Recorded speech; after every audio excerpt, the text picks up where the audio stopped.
¿Te imaginas cómo sería conectar a los mejores talentos del mundo jóvenes con empresas alrededor del mundo en solo unos clics? Hoy nos visita alguien que lo ha hecho posible. Bienvenidos a LinkedIn, soy Carlos Hernández, Brand Manager en Acceseo, y hoy me acompaña como siempre Juan Seguí, CEO de la agencia. ¿Qué tal, Juan?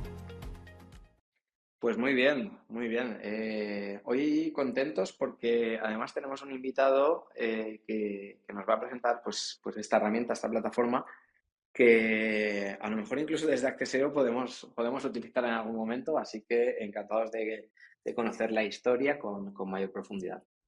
Como dice Juan, el invitado de hoy es muy interesante porque hoy nos visita alguien que despertó su curiosidad de emprender y entender el mundo tecnológico con solo 7 años y por una PSP. Con 12 años empezó su aventura en el mundo de la tecnología y los negocios, creando Deus Games, y con 14 tuvo su primer cliente freelance, realizando una página web. Después de hacer unos cuantos proyectos, nació su primera empresa, Sexto Studios, que era su propia agencia de desarrollo. Y recordemos, todo esto siendo menor de edad.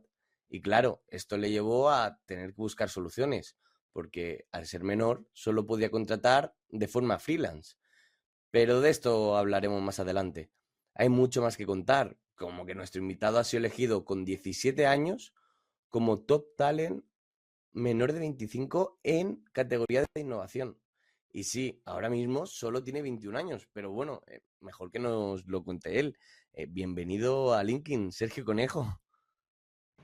Genial, muchísimas gracias y muchas gracias por la introducción. Encantado de estar aquí y nada, pues a ver, a ver qué conversaciones pueden surgir. La verdad que encantado, creo que es un tema muy interesante, pues el podcast que tenéis y todo lo que estáis haciendo. Así que nada, pues encantado de poder ayudar y hablar sobre cualquier cosa. Así que Perfecto, pues vamos a empezar yo creo que por lo básico, ¿no? ¿Quién es Sergio Conejo? ¿De dónde viene? Hemos explicado un poquito tu trayectoria brevemente, pero cuéntanos, ¿quién es? vale, bueno, pues me presento. Yo soy Sergio Conejo, emprendedor desde los 12 años, realmente pues una apasionado por la tecnología y por la innovación, ¿no? Y todo lo que sea pues las empresas en general. Y desde que empecé a emprender como tal, pues he pasado por muchos proyectos, he ido realizando distintos proyectos y al final pues ahora estoy metido en mi proyecto más ambicioso, que este proyecto es Worksible, donde conectamos a talento freelance con empresas a través de una metodología con inteligencia artificial para facilitar mucho el proceso. Pero como tal, yo como persona, pues me considero una persona súper curiosa. Al final, pues todo lo que sea tecnología, innovación y demás, me encanta siempre estar metido y con mucha ambición. Considero que al final pues los límites se los pone cada uno, ¿no? Y al final pues siempre mi objetivo es dar lo máximo de mí. A mí algo que me llama la atención, Sergio, es qué te motivó a crear Workable, ¿no? Porque mm, en un momento donde ya facturabas con tu agencia de desarrollo, pivotar hacia un nuevo modelo de negocio, cuando el actual ya te estaba generando esa facturación, eh, ¿qué fue lo que te movió? Pues a ver, realmente yo desde pequeños al final mi visión era el querer montar algo que fuese bastante grande, ¿no? Y que realmente pudiese cambiar algo en el mundo o en la sociedad, ¿no? Porque mi objetivo era crear un impacto y al final pues llegué al punto donde pensé, bueno, pues la agencia estaba ganando dinero, que para tener pues esos 14, 15, 16 años estaba bien, ¿no? Porque al final creo que para mí eso me gustaba, pero lógicamente llegó un punto donde veía que para escalar la agencia era complicado, ¿no? Que al final pues tenía que subcontratar mucho talento freelance, las plataformas que existían no eran óptimas, ¿no? Y entonces ahí vi un problema que podía ofrecer una solución para ese problema y entonces ahí fue cuando decidí crear Workable y comenzar con el proyecto. Vale, ¿y cuáles fueron esos primeros pasos, ¿no? Para lanzar Worksible? Es decir, ¿y cómo financias también esta fase inicial del proyecto? Vale, pues a ver, yo al final cuando empecé con Workable ya tenía algo de capital que había conseguido acumular con mis anteriores proyectos y con la agencia como tal. Entonces, bueno, eso me sirvió un poco para dar los primeros pasos, pero al final sí que es verdad que tampoco tuve que invertir tanto dinero, sino que lo que más invertí como tal pues fue el tiempo, ¿no? El tiempo que le dediqué, ya que yo por suerte ya sabía desarrollar y sabía programar. Entonces, teniendo ya pues esa habilidad, ¿no? Que para mí era lo más importante, pues empecé a desarrollar el MVP. Con el MVP fue como, pues empecé a validar la idea y empecé a validar el proyecto y ahí fue pues donde comencé a conseguir otros clientes, comenzó a escalar en cierta parte, ¿no? Y ahí ya fue cuando decidí buscar inversión externa, que no fue un Ujú. proceso sencillo, pero bueno, al final conseguimos cerrar una primera ronda de inversión de 200.000 euros, con la que ya pues empecé a hacer contrataciones, empecé a ampliar equipo y demás. Muy bien. Ahora mismo, ¿cuánto lleváis? Para que la audiencia también lo sepa. Pues empecé yo el proyecto hace 4 años y medio.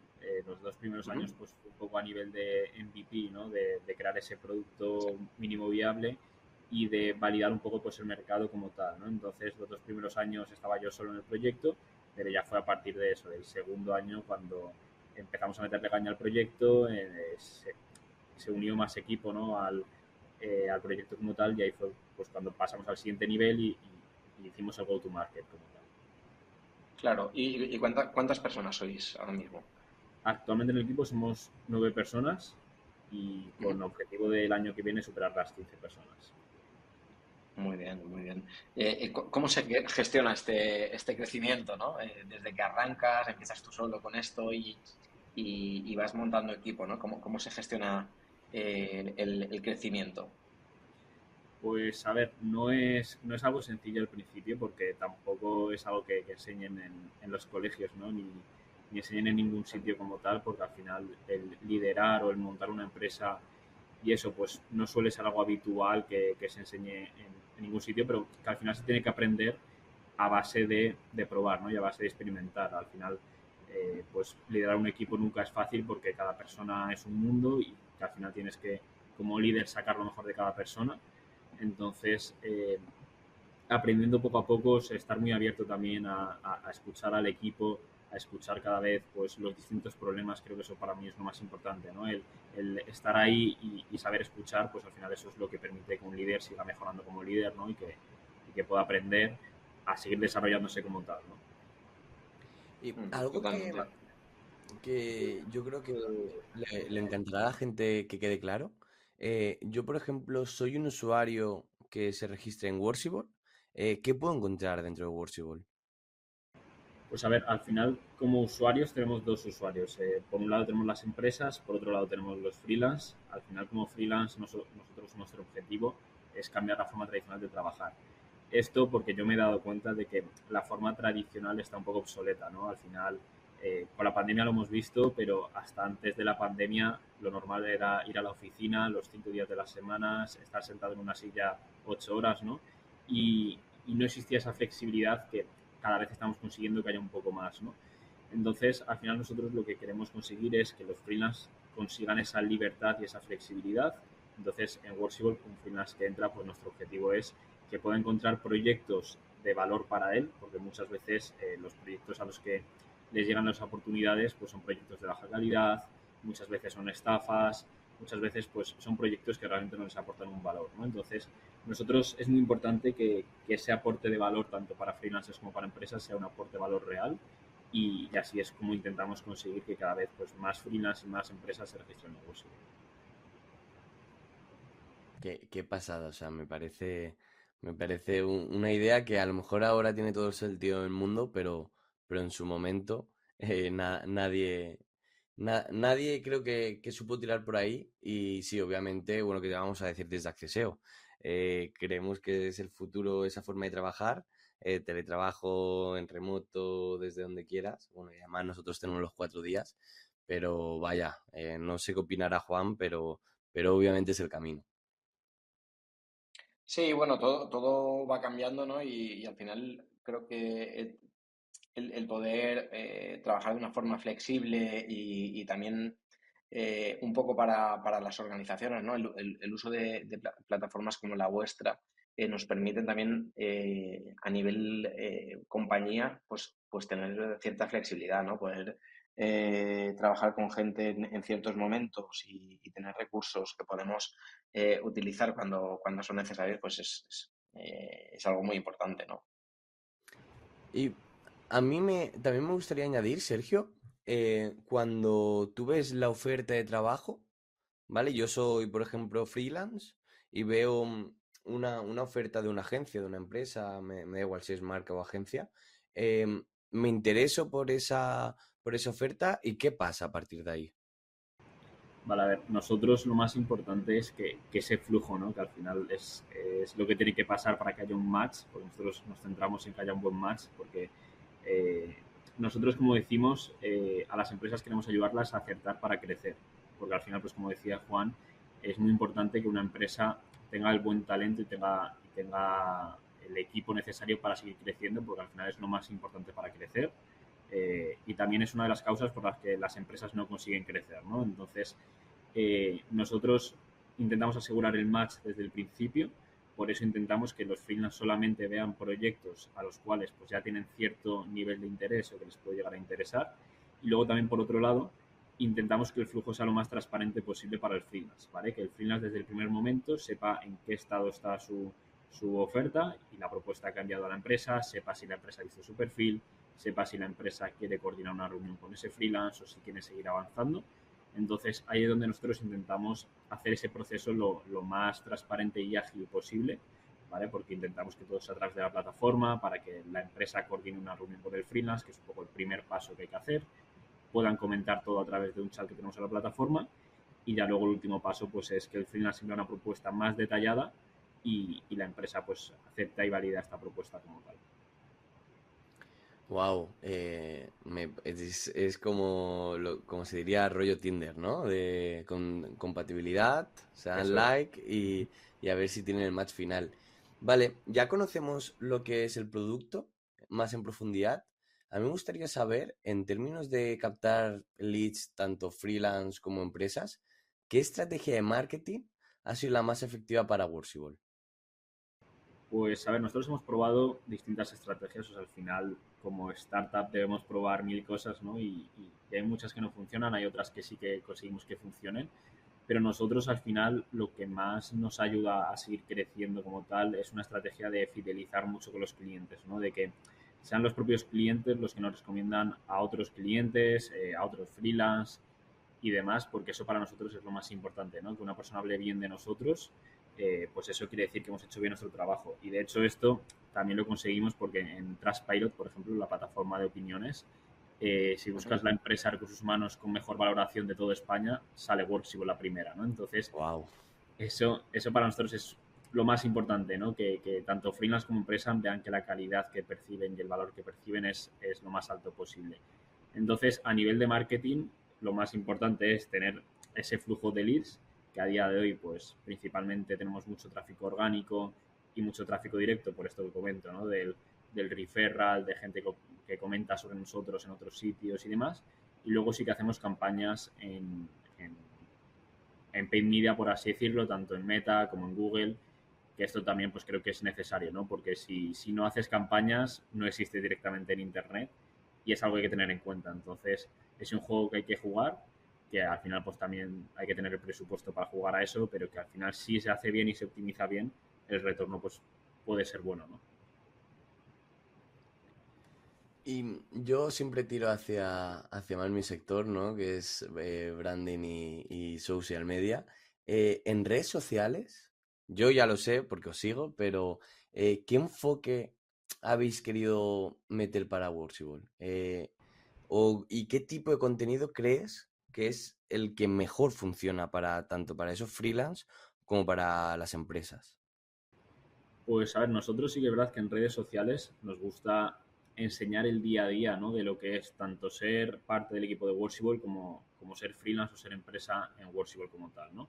Entonces intentamos crear, nosotros ahora hemos adoptado un poco como la visión de mejor calidad que cantidad, porque creo que es importante que como marca, como tú dices, el branding creo que es lo más importante, ¿no? Y la gente ya no compra un producto por lo que es el producto, sino compran el producto por la marca que hay detrás, Total. por lo que representa ese producto, ¿no? Entonces, al final creo que eso es lo más importante y que tienes que enseñar los valores que tiene el producto a través de una marca fuerte, que tenga un buen posicionamiento.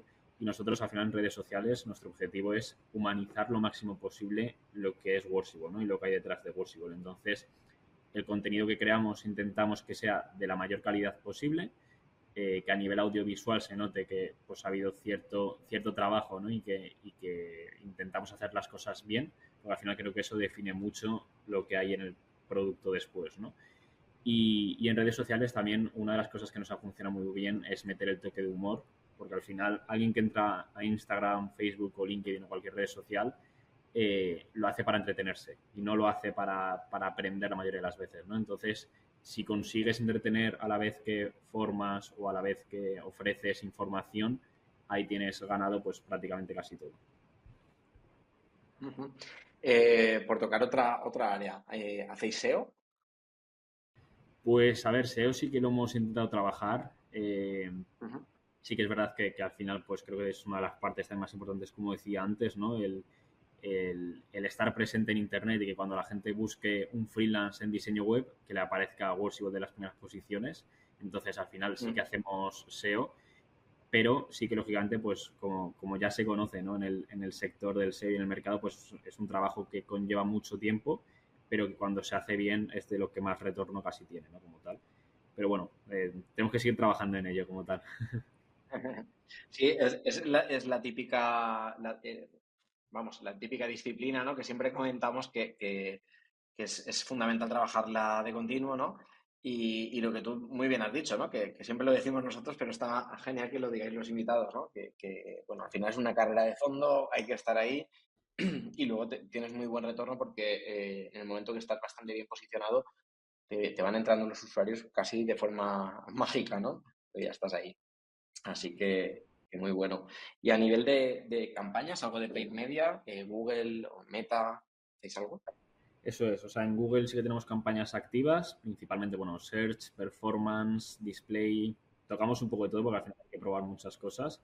Y en Meta también tenemos campañas de display y a día de hoy bien porque la mayoría de adquisiciones que hacemos, pues sí que es verdad que hay que hacer un buen trabajo luego de retargeting, de que la gente conozca la marca, o sea, no es solamente meter campañas y ya, porque de hecho eso ha sido uno de los errores que cometíamos al principio, ¿no? De hacer campañas por hacer campañas, pero cuando haces una campaña con un propósito y con un objetivo, pues al final las cosas salen mucho mejor, ¿no? Entonces, también es verdad que el producto tiene que funcionar, porque si por muchos leads que tengas y mucho presupuesto de marketing que tengas, si luego la propuesta de valor que tienes no es buena o no haces bien los procesos y demás, pues ahí es donde perjudica a las campañas y mucha gente se piensa a lo mejor por más de las campañas, ¿no? Pero yo por suerte al final como he trabajado como freelance durante mucho tiempo, he tenido que hacer campañas de marketing, de paid y demás, pues aunque sea CEO y también desarrollador y eso, pues tengo esa visión de marketing que creo que es muy importante, ¿no? Porque hoy en día, si no haces marketing, no existes como tal.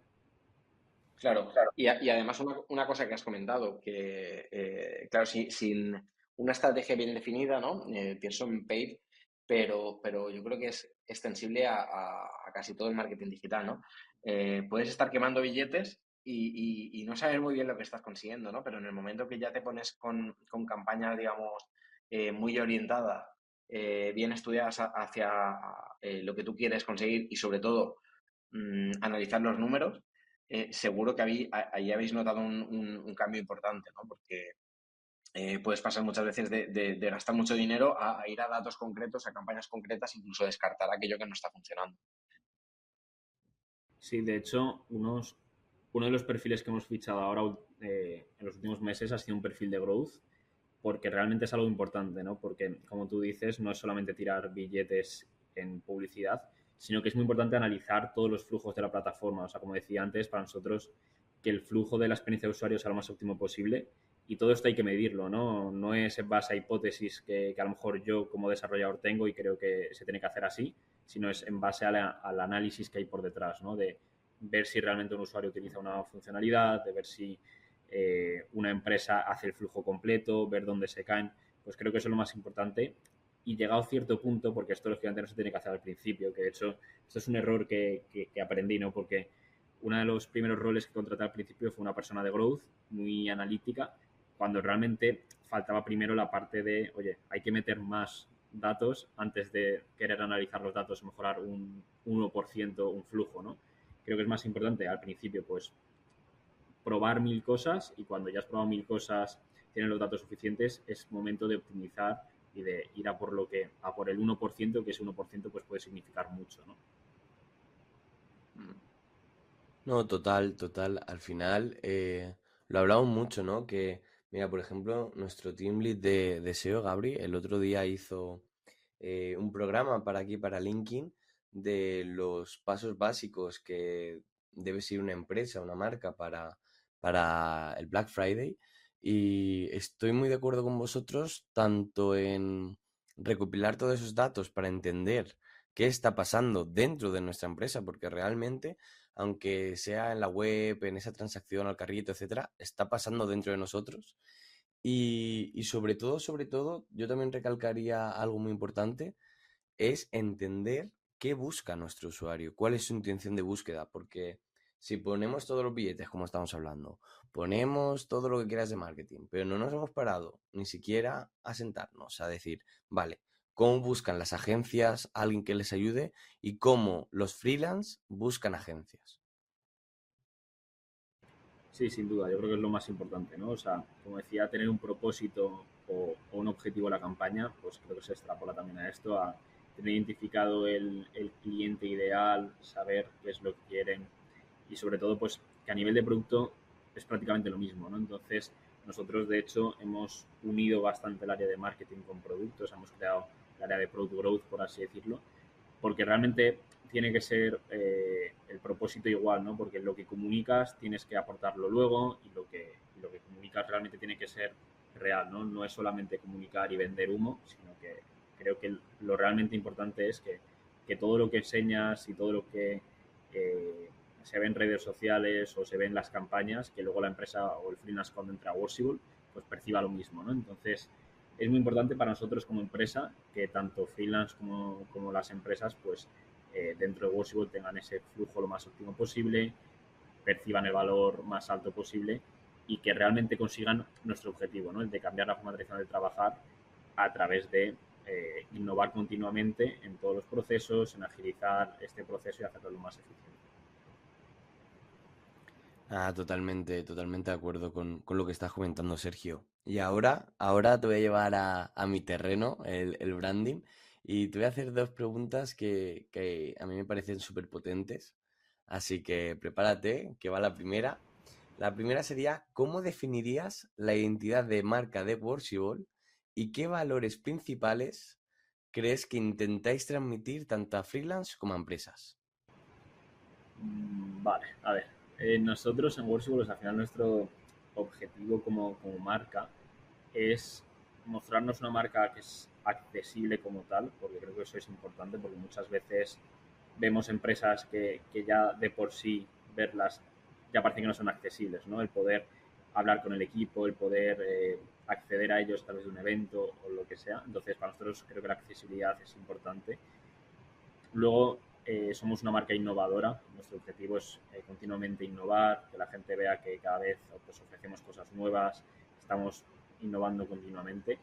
Y luego, una marca joven y flexible, ¿no? Creo que también es muy importante el que la gente perciba que es una marca que no tiene miedo a los tabús tradicionales. Esto también pues creo que es una ventaja competitiva muy alta, porque al final una marca que a lo mejor lleva muchos más años en el mercado no puede jugarse a hacer una campaña que tenga cierto riesgo reputacional, porque muchas veces eso pues es algo con lo que se juega, ¿no? Entonces, como marca joven, pues puedes permitirte fallar en eso, aunque se trata siempre de no fallar, pero lógicamente pues creo que la percepción del riesgo puede ser mayor y eso intentamos nosotros, ¿no? El ser una marca más libre, flexible, que la gente nos perciba como eso. Y para nosotros, nuestros valores de marca es eso, ¿no? Lo que vendemos tenemos que hacerlo, pues hay que ser una marca honesta y para nosotros es lo más importante, ¿no? Si nosotros vendemos freelance y somos remote y demás, pues tenemos que enseñar ese estilo de vida, ¿no? El estilo de vida de libertad, flexibilidad y que la gente puede conseguir los proyectos, ¿no? De hecho, nosotros en el equipo de Workable, más de una persona que trabaja en el equipo, pues también es freelance en su tiempo libre y cuando, pues los fines de semana y demás, también hace proyectos, ¿no? Entonces, eso para nosotros es importante porque al final, pues lo que tenemos como empresa también lo tenemos dentro del equipo, ¿no? Y los valores de marca para nosotros es eso. Nos gusta meter también el toque de humor, como digo, ¿no? Porque al final creo que es importante el ser accesibles y cuando hay humor, pues muchas de las cosas se ve como mucho más cercano, mucho más humanizado todo, pues es importante eso. Sí, esto me da mucho que pensar, ¿no? Esto va a ir unido a la segunda pregunta de qué papel juega el branding en esta estrategia de crecimiento de Workable. Y antes de que me la respondas, desde aquí lanzar un mensaje a todas las empresas y marcas de eh, el branding es la primera impresión que se lleva a alguien, en este caso, si fuera en el mundo físico, cuando te ve, pues en este caso en Internet. Y creo que es muy importante, ¿no, Sergio? Sin duda. De hecho, aquí una anécdota graciosa es que yo, para todo el tema de diseño, todo el tema de comunicación y demás que hacemos, soy bastante tiquismiquis, por así decirlo. Y, y no sé por qué, o sea, pero bueno, en general, cuando yo veo un diseño y veo que a lo mejor algo no está centrado o un píxel a la derecha o algo así, eso para mí es muy importante, ¿no? Porque como tú dices, creo que es la primera impresión que se va a llevar la gente de ti y al igual que si vas a una reunión o algo, pues quieres que la primera impresión sea buena, pues al final digitalmente tiene que ser lo mismo, ¿no? Entonces, para nosotros es muy importante que sea buena, o sea, que esa primera impresión sea buena. Eh, Intentamos, por ejemplo, cuidar mucho el tema de faltas de ortografía, cosas así, porque al final todo es branding, ¿no? O sea, no es solamente el diseño o el logo, mucha gente cree que es branding, sino que el branding al final es todo, el cómo comunica la marca, cómo comunican los empleados de la empresa, cómo comunica el CEO y demás, pues todo es branding y va todo asociado a la misión principal que es que la gente confíe en la empresa, ¿no? Y que confíe en el producto. Entonces, o sea, eh, el valor principal de ese branding para nosotros de cara al crecimiento que tenemos es algo muy importante, ¿no? Porque al final va a ser creo que la parte más importante que tenemos, el branding. Y para nosotros en el crecimiento que tenemos proyectado, pues una parte muy importante es esta, ¿no? De cara a estar en eventos presentes, ahora hemos lanzado, por ejemplo, camisetas, que las camisetas pues intentamos que sean no la típica camiseta de empresa, ¿no? Que la gente ve el logo y ya, sino que realmente pues esté identificado con algo que el equipo pues sea una camiseta que puede llevar en el día a día, ¿no? Si quieren. Entonces, creo que eso es importante y que cada vez estamos consiguiendo más y no estar metidos en los típicos tabús que mucha gente piensa que no se puede hacer marketing de una cosa o que a lo mejor es mejor no comentar una y tal. Pero creo que el branding es eso, ¿no? El ser único y no copiar lo mismo que hacen otros, porque al final si haces eso, pues la gente no te va a identificar. Y esto ha pasado en marcas grandes, de que si quitas la marca de cualquier, o de Coca-Cola, por ejemplo, Total, sí. la gente sigue identificando a Coca-Cola. Y eso es el branding importante. Así es, así es. Muy bien. Me siento súper identificado con lo que has comentado de cuando algo no está centrado. Digo, vale, no soy el único. Estaba pensando en ti, Aquí Juan. lo sé, tenía que decirlo. Pero bueno, nos pasa mucho, ¿no? Que a veces es que coincido 100% contigo porque las cosas bien hechas, ¿vale?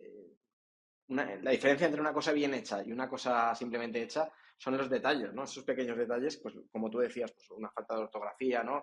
Eh, Algo que no está centrado como toca, ¿no? Que lo percibes que dices, está bien, pero no sé, ¿vale? Entonces lo veo ideal, la verdad. Y algo Eh, que también me gustaría añadir, y yo creo que también estamos muy en sintonía con Sergio desde Acceseo. A nosotros nos pasó como curiosidad que cuando yo entré a Acceseo hace 2 años, bueno, voy a hacer 2 años la semana que viene, em, yo soy un amante de comunicar, de, como tú has dicho, ¿no? Branding es no solo logotipo, el mensaje, etcétera.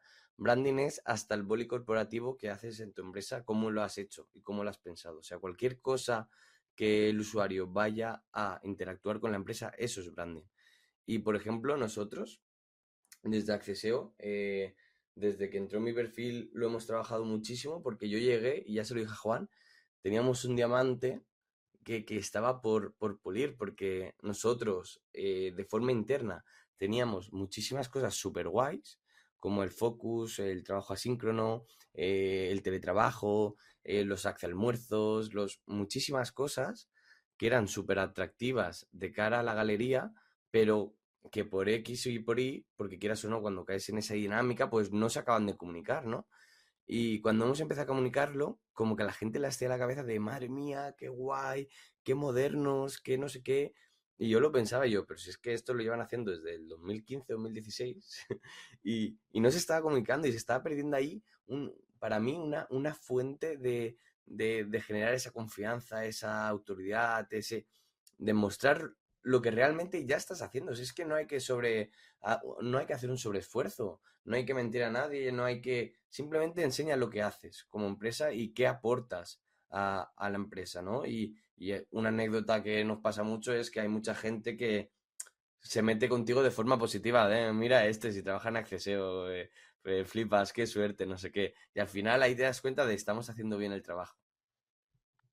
Sí, de hecho, aquí como comentaba al principio, o sea, creo que muchas veces es el miedo, ¿no?, que tienen las empresas de probar algo nuevo y ahora es algo que se está viendo que es muy importante, ¿no? De hecho, ayer leía una frase que decían que los CEOs ya no están en la sombra, sino que ahora los CEOs son la principal imagen de la marca, ¿no? Total. Entonces, y no solo el CEO, nosotros en Worship lo hemos llevado un paso más allá, que es todo el equipo tiene que ser influencer de Worship y embajador de Worship, porque creo que es lo más importante y eso es lo que más habla de la Mm. empresa como tal. De hecho, hicimos un programa interno que era Workfluencers para que el equipo interno de Worship pues tuviésemos retos, ¿no?, a nivel mensual de a ver quién consigue más engagement, quién consigue más interacciones y demás, porque es muy importante, ¿no?, que cada uno pues documente, o sea, creo que la documentación como tal es lo más importante para que cada uno documente su día a día. Y yo, de hecho, a nivel de marca personal, en julio empecé a hacer contenido en YouTube, Sí, documentando un chulísimo. poco, eso es, documentando un poco el proceso de cómo es pues, llevar una empresa, el ir a eventos, el hacer todas estas cosas que al final, pues como decía, humaniza mucho más la marca y la gente te ve accesible, ¿no? Porque antes, tú piensas en cualquier empresa hace 40 años, piensas en el CEO y dices, es imposible, ¿no? Y es imposible llegar al CEO, aunque trabajes en esa propia empresa o lo que sea. Y ahora cada vez estamos viendo más, pues Elon Musk es la figura más representativa de esto, que es una persona que a lo mejor, pues, vas a la fábrica y le tienes ahí, o en Twitter le escribes un tweet y a lo mejor responde. Entonces, al final creo que es eso lo que se tiene que conseguir, ¿no? Que la empresa sea accesible y ya no es la empresa, sino es el equipo que conforma la empresa como tal. Así es. Vamos a cambiar un poquito de tercio, ¿no? Nos vamos a ver también contigo, a ver qué nos puedes contar, ¿no? De tanto tema económico y como expansión, ¿no? Eh, el tema de la ronda de financiación que hicisteis, yo creo que es un buen hito, ¿no? Para iniciar la compañía. Yo creo que os va a permitir también ir un poquito más rápido, ¿verdad? Eh, y la verdad que últimamente que estoy compartiendo bastante tiempo con Business Angels y demás, ¿no? Hay una pregunta recurrente que todo el mundo, ¿no? Cuando hay una ronda, que es ¿para qué necesitabais el dinero, ¿no? Por si nos puedes contar un poco, ¿no? Porque cuando se piden las rondas, ¿no? ¿Qué vas a hacer con esta pasta que vas a conseguir? Sí, a ver, de hecho, de la primera ronda de inversión que hicimos, que fueron unos 200.000 euros, ahora estamos levantando otra ronda de inversión que estará en torno a 850.000 euros, 1 millón. Entonces, Ujú. al final sí que esta es una pregunta que obviamente pues, es importante saber, ¿no?, y conocer, porque al final no es pedir dinero por pedir, sino tiene que haber un business plan detrás, tiene que haber pues, un plan de inversión como tal en qué se va a destinar los fondos y eso. Y a ver, al final yo parto de la base de que yo antes de montar Worshipable ya tenía una empresa que al final pues esa empresa tenía que dar beneficios al final de mes para poder mantenerse con vida, ¿no? Entonces también Ujú. pues vienes un poco de eso, ¿no? Y cambias el mindset completamente porque al final una startup, eh, la mayoría de startups al final el modelo que tienen es, oye, pues escalar y crecer, pero es que para escalar y crecer a los ritmos que hay que crecer, pues muchas veces hay que hacer una inversión de capital superior a la que se puede, ¿no? Porque si crece solamente con beneficios, pues muchas veces no es posible, ¿no? Y sobre todo en un modelo de marketplace que es el nuestro, que es un modelo intensivo en capital y que necesita bastante dinero para crecer, ¿no? Sobre todo al principio. Entonces, nosotros, bueno, al principio cuando busqué esta ronda de inversión, lo principal era crear equipo, ¿no? Porque hasta entonces estaba yo solo, porque no podía contratar a nadie, porque no tenía el dinero para contratar a nadie. Y entonces lo principal era crear equipo sobre un producto que ya estaba validado, ¿no? No es, oye, tengo una idea y quiero dinero para esta idea, sino es, oye, un producto que he conseguido facturar algo con ese producto, pues ahora necesito meter equipo aquí para seguir haciendo crecer esto, ¿no? Sí que es verdad que la primera ronda de inversión es un poco más abierta como tal, ¿no? De que pues al final se tiene que vender la ilusión y el objetivo que tienes y la visión que tienes en mente, pero ya luego cuando vamos a una siguiente ronda de inversión, como es esta que estamos haciendo, aquí ya cambia un poco, ¿no? Aquí ya hay que presentar un business plan de, oye, pues vamos a contratar a este perfil, vamos a invertir tanto aquí, vamos a invertir tanto aquí, y realmente el objetivo es, ahora ya hemos identificado qué es lo que nos funciona, ya sabemos dónde metemos un euro y salen tres, pues entonces ahora es meter en vez de uno, meter 100, ¿vale? O sea, es un poco el objetivo y lo que ahora intentamos conseguir. Y al final es que una startup es eso, ¿no? El pasar continuamente de un nivel a otro y seguir creciendo continuamente, y eso es lo que intentamos ahora mismo en Workshop. Muy bien. Yo creo que lo has explicado genial, la verdad. Lo has explicado genial. A nivel internacional, ¿tenéis planes también?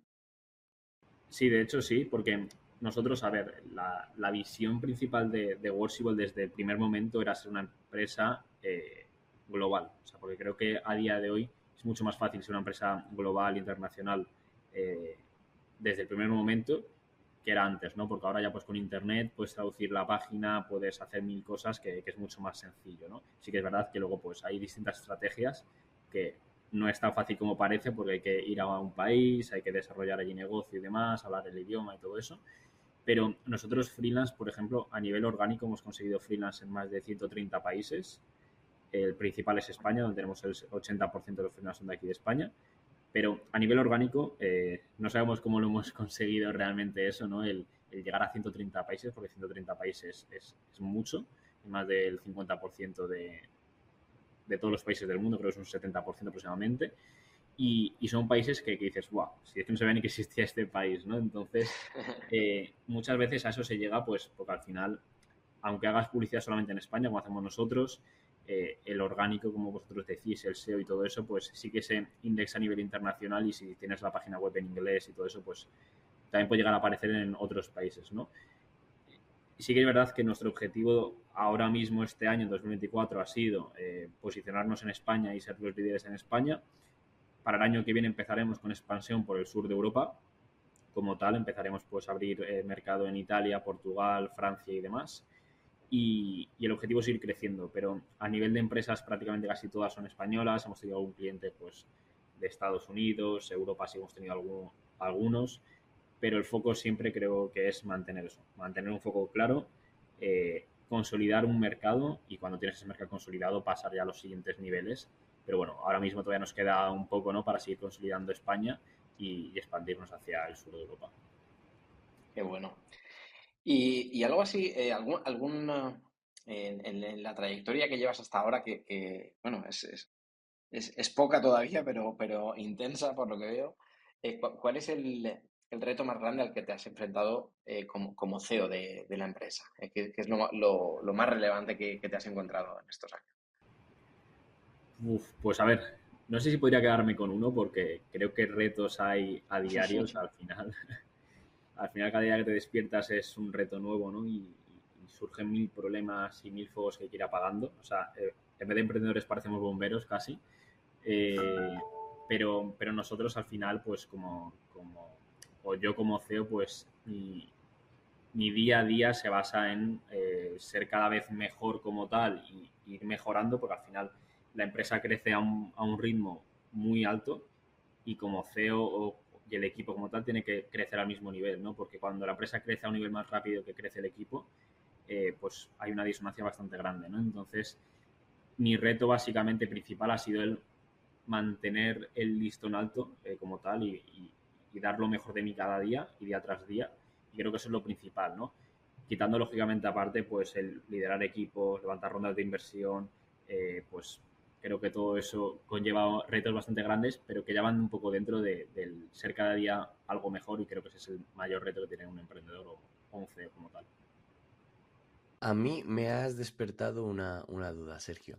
Estamos hablando de todas estas funciones que tiene, pues, ser CEO, ¿no? Y y más cuando tienes bajo de tu ala, por así decirlo, a un equipo entero. Primero me gustaría saber, ¿qué error has cometido que ahora recuerdes que en ese momento fue duro, pero os ha ayudado al desarrollo de Workable?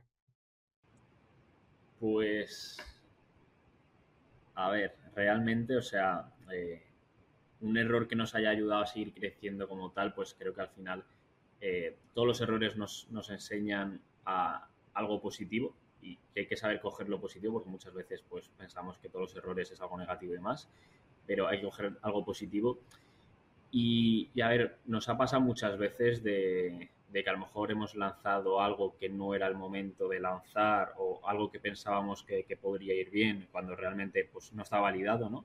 Pero eso al final nos ha enseñado a, oye, primero hay que validar, primero hay que ver que las cosas funcionan, pero también a la vez nos ha enseñado a que, oye, es mejor eh, lanzar muchas veces, ver si funciona y no tener miedo, ¿no? De lanzar las cosas. Entonces, en cierta parte, o sea, a nivel de empresa, los errores nos han enseñado mucho y uno de ellos eso es al final el lanzar un producto cuando pensábamos que iba a ser un momento clave, que iba a ser algo muy bueno y realmente luego darnos cuenta de que primero tendríamos que haber hecho un análisis previo o que primero habría que haber hecho pues eso, un testeo, ¿no? De que algo iba a funcionar porque muchas veces como emprendedor pues tienes ese ego de que piensas que lo que tú piensas en tu cabeza es lo que va a funcionar 100%, pero luego te das cuenta que el mercado te dice otra cosa, ¿no? Entonces, eso es importante, pero por el otro lado también eh, creo que es importante lanzarse a la piscina muchas veces, vas a cometer el error, entonces, bueno, hay que saber que hay que lidiar con los errores y aprender de ellos.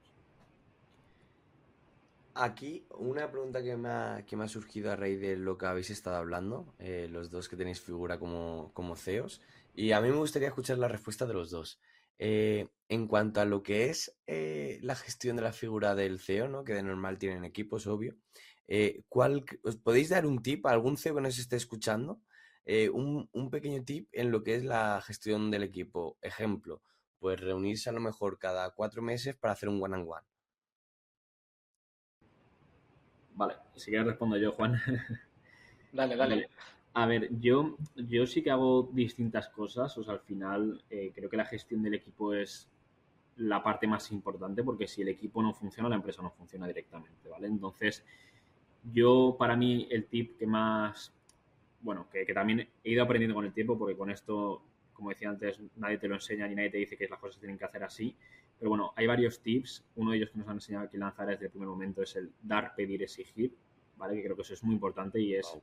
hay que dar más para luego poder pedir, o sea, porque muchos CEOs que no son líderes sino que son jefes, primero piden, exigen y ya luego si eso dan, ¿no? Pero realmente la ecuación es al revés, hay que primero dar, hay que demostrar con el ejemplo, que esto también pues se ha visto muchas veces, ¿no? Si el CEO es el primero que llega a las 11 de la mañana a la oficina y a las 3 de la tarde se va, no esperes que el equipo llegue a las 8 y que esté luego más tiempo, lo que sea, ¿no? Entonces es muy importante predicar con el ejemplo y saber escuchar mucho, dar margen para que la gente se equivoque, porque si la gente no se equivoca, va a tener, o sea, si cada vez que alguien se equivoca le echas en cara que se ha equivocado, la gente va a tener miedo de experimentar, de innovar, de probar, entonces como líder lo que tienes que hacer es dar alas a la gente y no cortar esas alas. Y para mí eso es lo más importante. Ujú. Muy bien. Coincido con lo que comentas. Coincido con lo que comentas. Em, en mi caso, yo sé que hay una cosa que me gusta, ¿no? Que es el tema.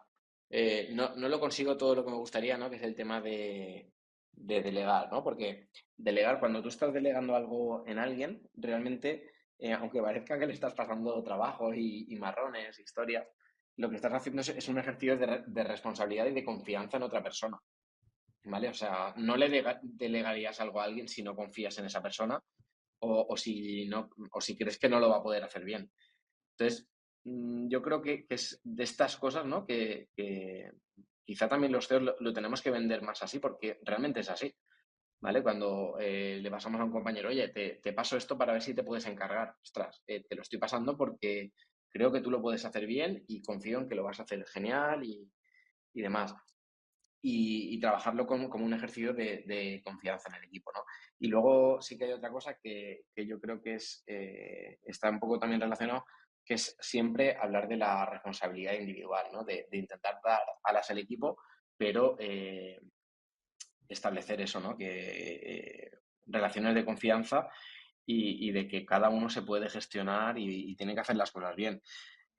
Nosotros en la empresa, por ejemplo, si alguien no encaja con este modelo, es que directamente no puede trabajar aquí. O sea, nosotros no podemos estar ahí con modelos antiguos de estos de microgestión, de estar encima de cada cosa que está haciendo cada persona, ¿no? Sino que lo que intentamos es eso, que cada uno sea responsable, somos todos mayorcitos y tienes unas tareas, tienes unas responsabilidades y hazlas conforme creas que es mejor y la empresa confía en ti.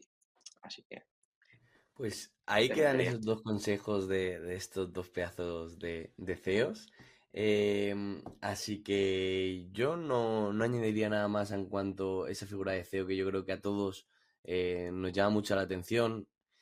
Y Juan, ¿tienes alguna pregunta más para Sergio? Sí, bueno, yo prácticamente lo último que ya te quiero preguntar, estoy muy interesado por el futuro del trabajo, ¿vale? Aquí en la empresa Carlos lo sabe, los compañeros lo saben, nos vamos transformando continuamente, está acabando el año y ya estamos pensando a ver qué novedades incorporamos el año que viene, cómo estamos cambiando la forma de trabajar, la forma de ser, cómo está cambiando el mundo, ¿no? Que seguramente estamos en unos años en los que está cambiando todo, pues como no lo había hecho nunca antes en la historia, ¿no? De velocidad. Entonces, me gustaría preguntarte, Sergio, ¿cómo lo ves tú? ¿Cómo ves el futuro del sector, ¿no? El sector así, a lo mejor más tecnológico, en el que estamos nosotros, de startups, de agencias. ¿Cómo ves tú el futuro? A ver, es una pregunta muy buena, pero a la vez compleja, ¿no? Pues es compleja de desarrollar. Pero yo mi visión que tengo al final, pues en mi mente y que creo que es hacia donde va a ir Workable y donde va a ir el futuro del trabajo como tal, es hacia la libertad. O sea, cada vez estamos viendo más que los empleados y los jóvenes de hoy en día lo que buscan hoy no es lo que había antes como tal. Hoy tú le dices a un joven que tiene que ir a una oficina 10 horas para un sueldo de 1.200 euros y prefieren quedarse en casa para cobrar el paro, ¿no? Entonces, es algo que estamos viendo, bueno, esto por lo menos en España, en otros países pues también un poco la situación es distinta, pero bueno, al final hay que tener en cuenta que estamos aquí nosotros en España, sí que es verdad que Europa va ciertos años por detrás de otros países a nivel pues como Estados Unidos, China y demás, pero al final yo mi visión con el trabajo y con el futuro de los jóvenes y demás considero que cada vez va a haber menos puestos fijos en las empresas, porque las empresas no van a poder crecer al ritmo que necesitan con puestos fijos, porque también eh, cada vez lo que se van a necesitar más son cosas concretas y servicios concretos y no tanto perfiles genéricos o que puedan hacer o que puedan hacer muchas cosas, sino que se van a necesitar servicios concretos, servicios puntuales y al final cada vez esto va más en aumento, ¿no? Tanto por la parte de los profesionales que cada vez quieren especializarse en una cosa y ofrecer ese servicio. Por otro lado, que considero que cada vez con la innovación y la tecnología que estamos teniendo a nivel de inteligencia artificial y demás, se están destruyendo puestos de trabajo, pero a la vez se están creando otras oportunidades nuevas. Entonces, cada vez las personas que sepan complementar más esta tecnología y trabajar con inteligencia artificial, con procesos más automatizados, serán las personas que podrán tener un mejor futuro, por así decirlo.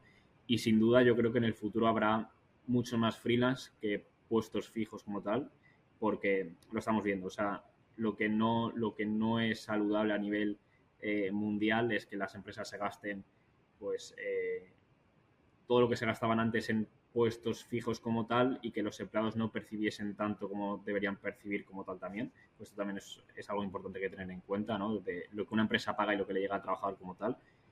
Pues creo que al final cada vez estamos viendo más, pues eso, de que una persona puede trabajar desde cualquier parte del mundo, en el momento en el que pueda como tal, aunque también hay que tener en cuenta pues que hay muchos de los trabajos que no podrán pasar esa transición, ¿no? O sea, al final, pues un conductor de autobús o conductor de taxi, por mucho que queramos, pues tiene que estar en un puesto fijo, ¿no? Y con cierta restricción horaria.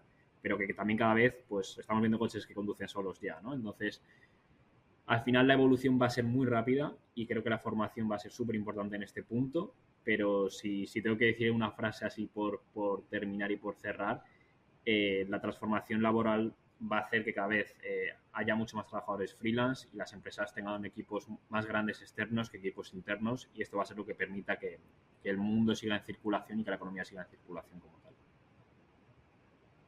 Buen tip, buen tip.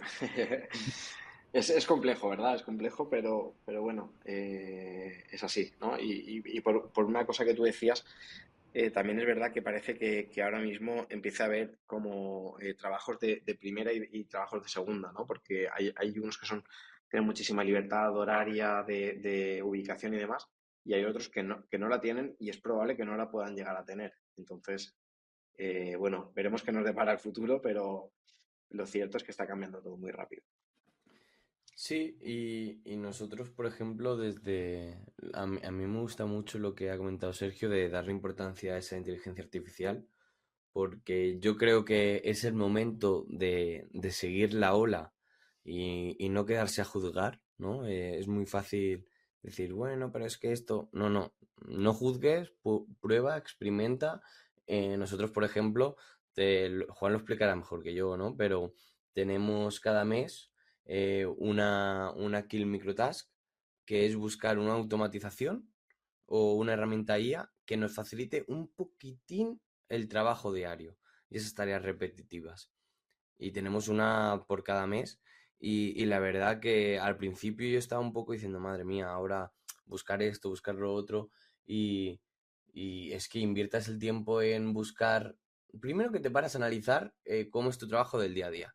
Y segundo, que Kill Microtask de mis compañeros me sirven a mí en mi día a día de, guau, yo no había pensado en esto, cómo no había caído en esto? Y a lo mejor ahorro, ponle un minuto.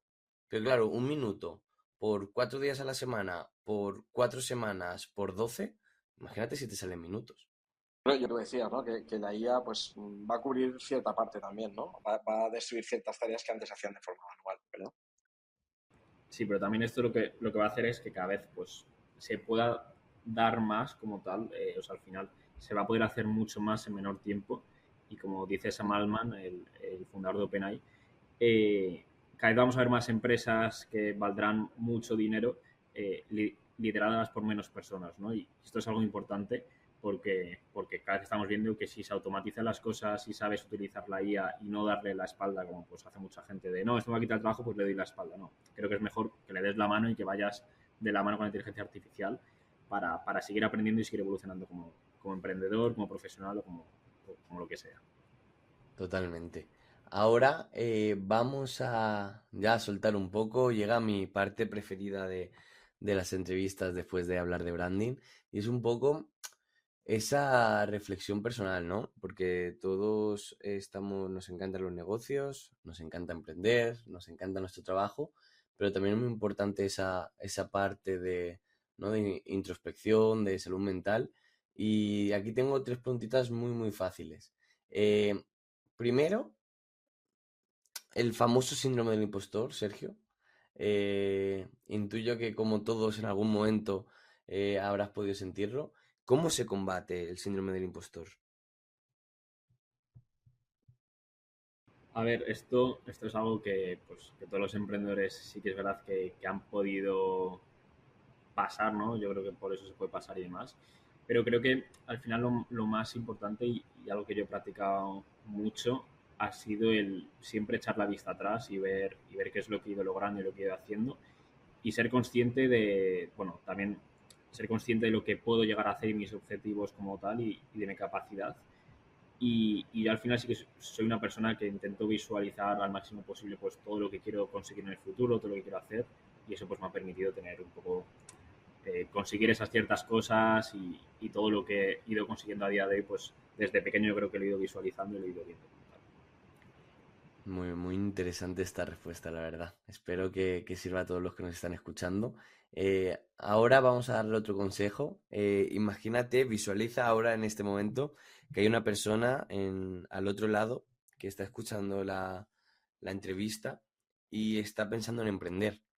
Eh, Solo quiero que le des un consejo. Vale, a ver, partiendo de la base de que emprender es algo difícil y nos venden que es fácil, pero hay que tener en cuenta que es difícil y que no los resultados llegan de forma sencilla. El consejo principal es que sea consistente y que tenga disciplina, porque al final eso es lo que va a hacer que consiga los objetivos que tiene. Bueno, ahí queda eso, pico pala de toda la vida. Y por último, Sergio, y con esto acabamos, eh, imagínate que estás caminando por la calle y te encuentras a Sergio Conejo, pero con 15 años. ¿Qué le dices? Solo puedes una cosa, ¿eh?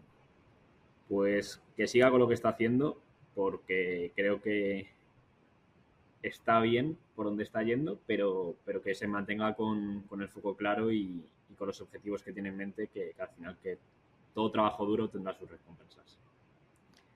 Pues ahí queda eso. Esperamos de todo corazón que os haya servido este capítulo. Y Sergio, muchísimas gracias por venir y muchísima suerte en toda tu andadura profesional, tanto a ti como a Worsible. Muchísimas gracias a vosotros. Gracias, Sergio. Un placer y espero que saber de ti muy pronto. Muchísimas gracias.